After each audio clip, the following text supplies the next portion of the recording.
Hello everyone, in today's video we're going to be taking a look at the list of my top 10 favorite Payware aircraft for Microsoft Flight Simulator. Now first off, I gotta say that I don't own every Payware airplane out there. There's just too many of them at a time, and not all of them interest me. And this list is just about what I like, not necessarily what is best or even something that I would recommend for purchase. It's just simply passing things on so, that I like, so that others can decide whether they're worth looking into. Let's go ahead and get started. Number 10, PMDG DC-6. This aircraft is a great place to start a top 10 list for a number of reasons. Not only is it unique and a very involved aircraft to fly, it is also very well modeled, detailed, and a downright impressive piece of software engineering. The aircraft itself has 4 finicky radials that are carefully monitored, but thankfully there's a virtual co-pilot that can take care of some of that heavy engine lifting for you. The aircraft itself has nearly STOL capabilities, and at the right weight and power settings, it can achieve some serious altitudes if you have enough time to actually get up there. This aircraft is not new to flight simulators, and I've operated it both in MSFS as well as X-Plane. The Microsoft Flight Simulator version is just the most completely gorgeous of the whole bunch. If it's a little higher on my list, the frame rates were a touch better, and that the ancient radios had a little more functionality. Other than that, it's an absolutely spectacular aircraft. Number 9, Piper PA-28-161 Warrior II by Just Flight. Although we're sticking with propellers for our number 9, keep in mind this is a very different scale than the preceding aircraft. It features several very cool options, such as alternate GPS options, as well as some persistence between flights that makes it important to follow those checklists to ensure continued reliability during flight. In the real world, I have a good amount of time in these aircraft, Warrior II specifically, and although I feel it captures a lot of the speeds of the real aircraft well, the Microsoft Flight Simulator patented control delay glitchiness prevents it from being a little higher up on this list, on my list anyway. The aircraft itself has a great simple autopilot on it, and it represents everything you'd want in a classic small general aviation aircraft. Number 8, North American T6 Texan by Asobo. Every time I fly this aircraft, I suddenly find myself with a scarf around the neck and little rectangular goggles on. Like, you can't not do it. But that might just be my regular outfit too, you never know. The outfit itself is a classic World War II era training plane that features all the lack of ergonomics and added complexity that you'd expect from something of this era. The engine is easy enough to get going, but mind all your handles and don't forget to change your fuel tanks on schedule if you want to enjoy your entire flight. While this aircraft is an excellent VFR aircraft, it struggles in the IFR arena a little bit due to its old school avionics and the requirement to go into a couple of different menus if you want to set specific frequencies. The presence of a tail wheel adds a little bit of complexity to the aircraft, and its lack of visibility out the nose certainly makes those landings and takeoffs a little tricky. But the brute force nature of its design and handling makes me come back to it time and time again. Number 7, Beachcraft Model D18 by Asobo. This is another plane of the World War II era that was responsible for training an entire generation of pilots and navigators their particular crafts. It has a lot of trickiness to be expected in aircraft of that generation, but thanks to its size and bulk, it's actually really easy to control. The version that we have features a modern autopilot with some other amenities that makes the plane surprisingly versatile, and I find that I enjoy both scenic as well as practical distance flights with this airplane. The plane is at home in both IFR and VFR conditions, and the two engines are responsive and powerful enough to take you almost anywhere. The aircraft itself is also relatively cost-effective on the Microsoft Marketplace in comparison with many others. Number 6, Aero L39Albatros by Asobo. Another aircraft from the racing series is the L39. Veterans of DCS World will probably recognize this one. The DCS version, of course, is equipped with a little more explosives and external fuel tanks, but we're going to ignore that for now.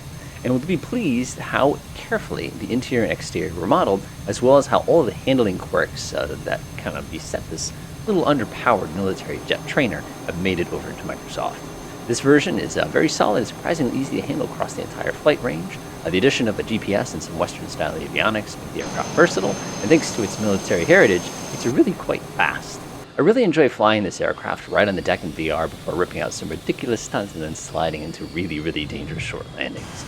The airplane has great sound set, it handles very well, and it's an excellent way to ease into the world of military jet aviation without having to worry about too much about babysitting complex navigational suites and computers.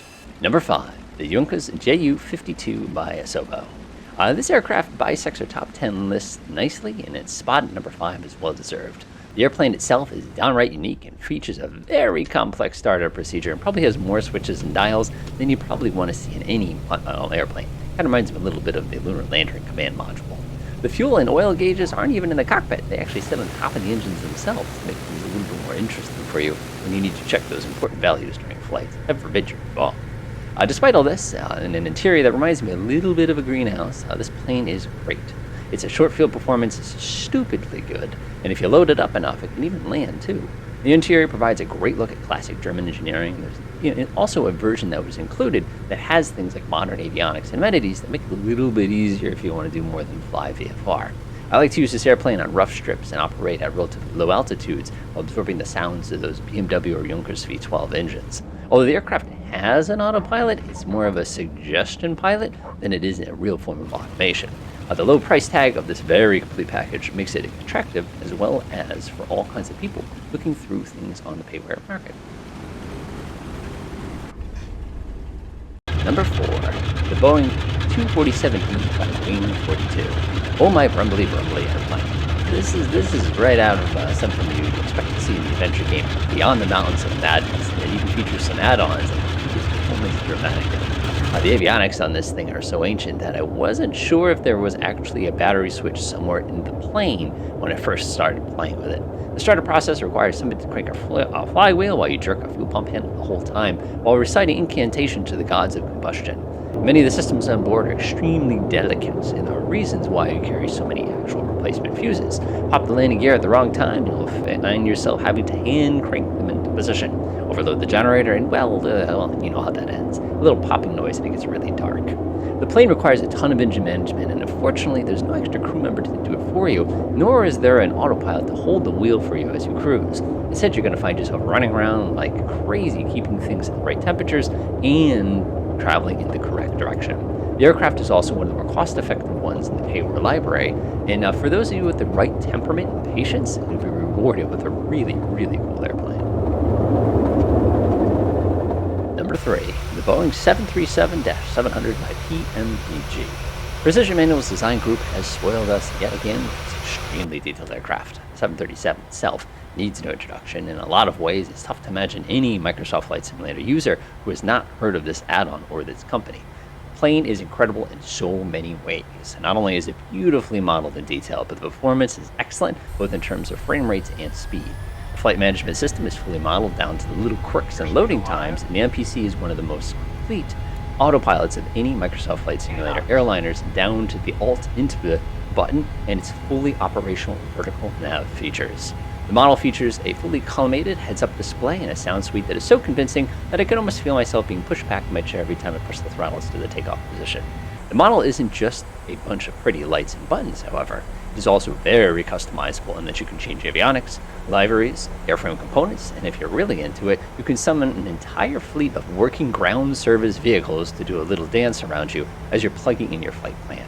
You may have suspected this to be my number 1, but when I built this list, I built it based on what I like to fly and what I like to fly the most often. And while this aircraft is incredible, it does take a little bit of time to set up, and sometimes I just like shorter flights. Number 2, the Top Runner 103 Solo by Asobo. That's quite a mouthful when you say it like that. You probably didn't expect this one to be on this list, or even this far up this list. But hey, everyone likes stuff for their own reason. This airplane is simple. As a matter of fact, it's got a little less bodywork than most lawnmowers, and it actually shares the same engine. The plane is not terribly quick, and in some cases it's a little dangerous to operate due to its little tiny fuel tank and a less than extreme amount of power. But regardless, it is an absolute blast to fly, and its takeoff and landing distance can be measured with a standard weight measure. I mean, you can take this thing anywhere without having to worry about things like clearances or minimum altitudes. Where this plane shines more than anything, however, is in the fact that it totally transforms in VR to this magic carpet that whisks you around your departure point and enables you as a pilot to really take in all the details that Microsoft put into this game. If you're looking to enhance the immersion with this aircraft, grab yourself a little fan and blow it on you as you cruise around with your headset. It is transformative. Another great benefit of this aircraft is its fantastically low cost. If you're looking for just one airplane on this list, this one definitely won't break the bank. What I was hoping now is somebody will give us an auto gyro so we have some competition for this one. And now, number 1, Lockheed TF104G Starfighter. If Microsoft Flight Simulator didn't have VR, this one would probably be a little bit higher up, I guess you'd say lower on that list. But as it stands right now, this thing is awesome. There are so many options for various military fighters available to players. 1. A Lockheed TF104G Starfighter. If Microsoft Flight Simulator didn't have VR, this one would probably be a little lower on my list. But as it stands right now, this thing is awesome. There are so many options for various military fighters available to players, but this one is just special, even just to me, in so many ways. I was first introduced to the airplane itself when I worked at a local air museum. We would often have an actual plane there, and we'd open up to the public and let people slide into the cockpit, and of course then we would require a crane to get them back out because of how incredibly tight this thing is. Climbing into it is kind of like putting a really tight pair of pants on, and when you close the canopy, it was sort of the equivalent of slamming the lid on a submarine closed.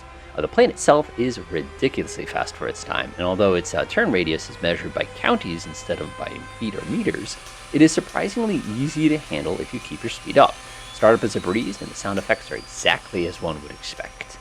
The aircraft features a number of air-appropriate navigation systems ranging from tachyon to inertial, so inclined. There's even a little web app that you can actually get some ground mapping radar information screened on your little radar display, so you can attempt to fly with people, assuming you're flying over certain parts of the world. Landing the airplane is downright terrifying as you scream towards the ground doing 160 to 170 knots. And since there are blown flaps, if you pull the throttle back too soon during the approach, the entire aircraft flips upside down and sticks you into the ground. There's a reason why this aircraft was called the Coffin Nail after all. On the crew side, it is easy to get the thing up to 50,000 feet, and a little over Mach 2, at which point there's a little light in the cockpit that actually comes on. This is the word slow. While the radar implementation is not perfect, and there are a few bugs here and there, especially with the sound, which seems to be a general Microsoft add-ons thing in general, at least for me, I really enjoy this plane both in the real world, again having sat and looked at it, as well as in the sim, especially in VR, because it's just wild. And I hope I can just keep improving with time, and I've already been seeing that there have been new versions coming out. And that is it for my top 10 Payware planes for Microsoft Flight Simulator. As I mentioned before, this is just what I like. There isn't anything that says, oh, you should get that quality. It's all a matter of personal preference. You want to fly what interests you. If there's ever a doubt when you're trying to pick something out, go find videos for it. Listen to it. Are the people complaining? Do you see someone clicking the same thing over and over again? Does this always seem like XYZ? Explore the forums, but don't necessarily believe everything you read. Because again, different people have different tolerances for things. It's all about finding what works for you. Other than that, enjoy.